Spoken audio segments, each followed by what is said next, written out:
ఉమ్మడి ఆదిలాబాద్ జిల్లాలో త్రిముఖ పోరు ఆసక్తిని రేకెత్తిస్తోంది. ఎస్టీ రిజర్వ్డ్ స్థానం ఆదిలాబాద్ లోక్సభ బరిలో తెరాస, కాంగ్రెస్, భాజపా అభ్యర్థులు బరిలో నిలిచారు. అక్కడ గిరిజనుల్లో అత్యధికులు ఆదివాసీలే కావడంతో వారిని ఆకట్టుకునేందుకు పార్టీలు విశ్వ ప్రయత్నాలు చేస్తున్నాయి. ఉమ్మడి రాష్ట్రంలో 2008 వరకు సాధారణ నియోజకవర్గంగా ఉన్న ఆదిలాబాద్ పార్లమెంటు స్థానం 2009 నుంచి ఎస్టీ రిజర్వ్డ్గా మారింది. ఇక్కడ ఆదివాసీ లంబాడీ ఓటర్లు కీలకంగా మారారు. 2009 ఎన్నికల్లో తెదేపా తరపున పోటీ చేసిన రమేష్ రాథోడ్ ఎంపీగా విజయం సాధించారు. 2014లో తెరాస అభ్యర్థి గోడం నగేష్ గెలుపొందారు. మిగతా పార్టీల నేతలు లంబాడీ సామాజిక వర్గానికి చెందినవారు కావడం వల్ల ఆదివాసీలు గోడం నగేష్ వైపు మొగ్గు చూపారు. ప్రస్తుతం ఆ పరిస్థితి లేదు. తెరాస, భాజపా తరపున బరిలో ఉన్న గోడం నగేష్, సోయం బాపురావులిద్దరూ ఆదివాసీ నేతలే. కాంగ్రెస్ తరపున పోటీలో ఉన్న రమేష్ రాథోడ్ లంబాడా తెగకు చెందిన నేత. దీంతో ఓటర్లు ఎవరివైపు మొగ్గు చూపుతారనేది ఆసక్తికరంగా మారింది. మన టీఆర్ఎస్ పార్టీ కారుగుర్తు అభ్యర్థి గోడం నగేష్ గారు ఒకసారి ఎంపీగా గెలిపించారు మీరందరూ. మళ్ళా రెండోసారి మీ ఆశీర్వాదం కొరకు మరి గోడం నగేష్ గారు రాకపోయినా నేను వారి తరపు నుంచి రావడం జరిగింది. ఎందుకంటే 1226 గ్రామ పంచాయతీలు ఉన్నాయి. మన గోడం నగేష్ పార్లమెంట్ ఏరియాలో 51 మండలాలు ఉన్నాయి, 6 మున్సిపాలిటీలు ఉన్నాయి మన ఆదిలాబాద్ తీరు. అంటే మరి ఇవన్నీ తిరగాలంటే మన తీరు 3 నెలల టైం ఉంటే కుదురుతుండే.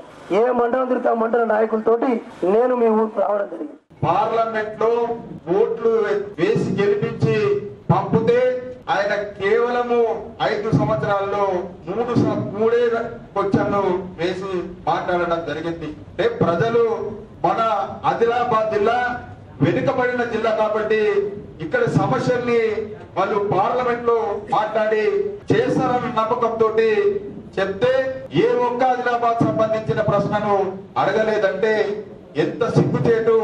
వారు మళ్లీ పోటీ చేసి నన్ను మళ్ళొక్క అవకాశం ఇవ్వని అడగడము వారికి తగదు అని కూడా నేను ఈ సందర్భంగా విజ్ఞప్తి చేయడం జరుగుతున్నది. ఆదిలాబాద్ లోక్సభ పరిధిలోని 7 శాసనసభ స్థానాలకు గాను బోధ్, ఖానాపూర్, ఆసిఫాబాద్ స్థానాలు ఎస్టీ రిజర్వ్డ్. ఆదిలాబాద్, నిర్మల్, ముధోల్, సిర్పూర్, కాగజ్ నగర్లు జనరల్ స్థానాలు. ఇటీవలి శాసనసభ ఎన్నికల్లో బోధ్, ఖానాపూర్ స్థానాల నుంచి తెరాస తరపున బరిలో నిలిచిన లంబాడా తెగకు చెందిన రాథోడ్ బాపురావు, రేఖా నాయక్లు విజయం సాధించారు. ఆసిఫాబాద్ నుంచి కాంగ్రెస్ తరపున పోటీ చేసిన ఆదివాసీ తెగకు చెందిన ఆత్రం సక్కు గెలుపొందారు. ఆత్రం సక్కు సైతం తెరాసలో చేరారు. ఈ ఫలితాలతో అంతర్మథనం చెందిన ఆదివాసీ నాయకులు తమ ఓట్లు చీలిపోవడంతోనే లంబాడీ తెగకు చెందిన అభ్యర్థులు గెలుపొందారనే భావనకు వచ్చారు.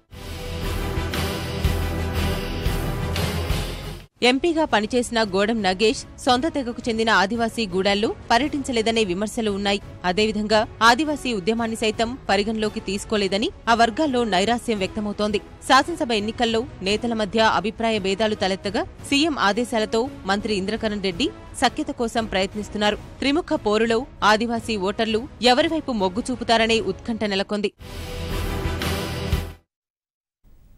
PSLV C-45ని విజయవంతంగా ప్రయోగించడంతో ప్రపంచంలో భారత్ కీర్తి మరింత పెరిగిందని ప్రధాని మోదీ కొనియాడారు. ఈ ప్రయోగం చరిత్రాత్మకం అన్న ప్రధాని ప్రజల తరపున ఇస్రో శాస్త్రవేత్తలకు అభినందనలు తెలిపారు. మహారాష్ట్రలోని వార్ధలో జరిగిన లోక్సభ ఎన్నికల ప్రచార సభలో పాల్గొన్న మోదీ కాంగ్రెస్, ఎన్సీపీలపై విమర్శలు గుప్పించారు. దేశ సైనికులను అవమానించిన కాంగ్రెస్ కు రానున్న ఎన్నికల్లో ప్రజలు గుణపాఠం చెప్తారన్న మోదీ మండుటెండలోనూ భారీగా తరలివచ్చిన జనాన్ని చూసి కాంగ్రెస్, ఎన్సీపీలకు నిద్ర పట్టదని ఎద్దేవా చేశారు. గడిచిన 5 ఏళ్లలో సుస్థిర పాలన అందించామన్న ఆయన మరోసారి అవకాశం ఇవ్వాలని ప్రజలను కోరారు. రైతుల సంక్షేమానికి అవిశ్రాంతంగా పనిచేస్తున్నామన్న మోదీ విదర్భలో కరువుకు కాంగ్రెస్ విధానాలే కారణమని విమర్శించారు. C-45 को सफलतापूर्वक लॉन्च करके 5 देशों की 2 दर्जन से ज्यादा सैटेलाइट को अंतरिक्ष में स्थापित किया गया है.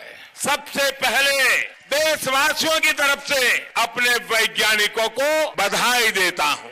हमने एक बहुत बड़ा महत्वपूर्ण फैसला लिया कि अब जब इस प्रकार के सैटेलाइट लॉन्च होंगे तो सामान्य नागरिकों के वहां बैठने की व्यवस्था की जाएगी और हमारे वैज्ञानिकों की और देश की इस महान सिद्धि को वे भी अपने आंखों से देख पाए.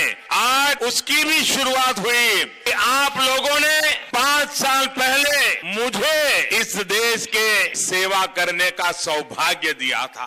आपकी प्रेरणा से जो मैंने काम किया है, 2 दिन पहले कांग्रेस के एक बड़े नेता ने कहा कि मोदी ने सिर्फ शौचालय की चौकीदारी की है। मैं कांग्रेस के नेताओं को कहना चाहता हूं, शौचालयों की मैंने चौकीदारी की है। ये बात कह करके आप मेरा अपमान करना चाहते होंगे, मैं इसे गर्व के साथ स्वीकार करता हूं। जब मैं शौचालय का चौकीदार बनता हूं, हिंदुस्तान की करोड़ों माताओं बहनों की इज्जत का भी चौकीदार बनता हूं। ये शौचालय आपके लिए मजाक का विषय होगा, मेरे लिए तो माताओं बहनों के लिए इज्जत घर है।